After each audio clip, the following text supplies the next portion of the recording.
Selanjutnya, Saudara 11 Bo kembali berbicara. Mengapa ada konflik antara satu negara dengan negara lain? Ini karena. Misalnya, kita ambil sebuah contoh. Misalnya, apakah kepala negara Tiongkok dan kepala negara Amerika Serikat bisa sangat akur? Tidak akan akur. Sebaliknya, mereka saling bermusuhan. Akibatnya, Tiongkok dan Amerika Serikat pun saling bermusuhan. Lalu Amerika Serikat juga bermusuhan dengan Rusia. Artinya, kepala negara Amerika Serikat dan pemimpin Rusia juga saling bermusuhan. Karena dunia ini terbagi menjadi lebih dari 200 negara.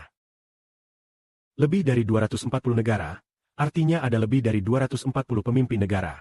Setiap pemimpin berbeda satu sama lain. Karena setiap pemimpin negara memiliki dewa yang berbeda di belakangnya. Misalnya, pemimpin negara Tiongkok memiliki satu dewa di belakangnya. Sedangkan pemimpin negara Amerika Serikat memiliki dewa yang lain lagi. Dan di antara mereka juga terjadi konflik. Itulah sebabnya muncul konflik antar negara. Bukan hanya antar negara yang saling bertentangan. Yang lebih aneh lagi adalah Di dalam satu negara pun ada konflik. karena, misalnya, kepala negara suatu negara tidak sama dengan para pejabat tingginya. Karena ia dan para pejabat tingginya juga berasal dari dewa yang berbeda. Misalnya, antara kaisar dan menteri-menterinya. Masing-masing memiliki dewa yang berbeda. Masing-masing menyembah dewa yang berbeda. Sehingga timbul konflik di antara mereka. Namun kelak akan datang seseorang yang menjadi raja damai. Semua orang tidak lagi berperang. Mengapa demikian?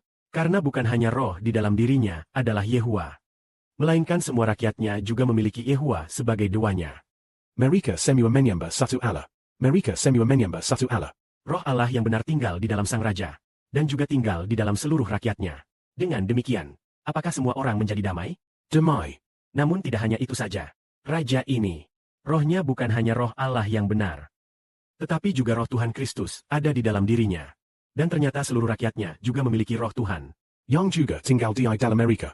Roh Tuhan tersebut memimpin semua orang untuk menyembah Allah. Sehingga semua orang memiliki pikiran yang sama. Maka kerajaan ini, Kerajaan masa depan ini, meskipun disebut sebagai satu kerajaan, walaupun di atasnya masih ada 144.000 penatua yang turut memerintah. namun ke-24 penatua dan 144.000 orang ini adalah satu tubuh dengan raja tersebut. Mereka dan raja ini adalah satu tubuh. Hubungan roh dan tubuh saling memiliki satu sama lain. Dengan demikian, mereka tidak akan pernah terpecah. Karena itulah kita bernubuat bahwa akan datang seorang raja. Raja ini, Segala bangsa dan suku bangsa akan hidup damai. seperti anggota-anggota tubuh seseorang yang saling mengasihi. Seperti tangan dan kaki yang saling mengasihi. Dan seperti mata dan mulut yang saling mengasihi. Karena semua orang menjadi satu tubuh yang sama. Semua orang menyembah satu Allah yang sama. Semua orang memiliki satu Tuhan yang sama. Semua orang memiliki satu raja yang sama. Dengan demikian, semua orang menjadi sekata. Tidak akan ada lagi konflik. Tidak akan ada lagi pertentangan. Dan kehidupan di dalam semua orang berasal dari kehidupan yang dilahirkan oleh Roh Kudus. Inilah gambaran kerajaan masa depan yang penuh damai. Bukan hanya dalam kitab Zakaria dikatakan bahwa Tuhan Yesus adalah Raja Damai. Dan saudara 11 Bo akan duduk di tahta Tuhan.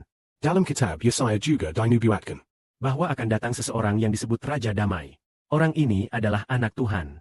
Ternyata Raja Damai berarti semua orang memiliki roh yang sama. Yaitu berasal dari Roh Kudus. Semua orang memiliki Roh Kudus yang sama. Semuanya adalah roh yang lahir dari Roh Kudus. Semua orang adalah milik Tuhan Allah. Roh Tuhan Bapa akan membuat semua orang saling mengasihi. Maka misalnya, manusia saling membenci. Misalnya Tiongkok dan Amerika saling membenci. Karena roh di dalam manusia sudah mengandung akar saling kebencian. Namun di masa depan, kita semua akan memiliki satu roh yang sama. Satu Allah yang sama. Satu roh Tuhan Kristus yang sama. Sehingga selamanya hidup rukun. Kiranya kemuliaan diberikan kepada Bapa. Amin.